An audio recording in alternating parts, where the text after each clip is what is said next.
So, ayan na. Pinalipad natin yung drone. Test flight. Para makita yung itaas. Ganun din pababa siya, daan-daan.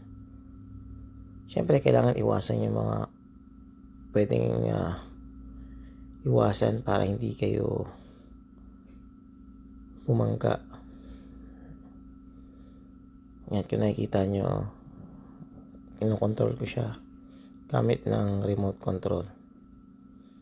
Ayan. So, pinalipad ko siya ng mababa.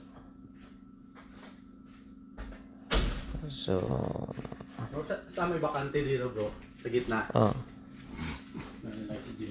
Ayan. So, dahan-dahan lang syempre sa mga first timer at beginner magpalipad. Dahan-dahan lang. At kung mas maganda sa taas kayo magpalipad. Pero ako tinry ko lang din yung controller. Para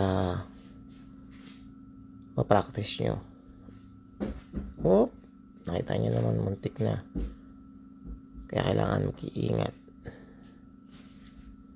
So, yun lang. Maraming salamat. God bless.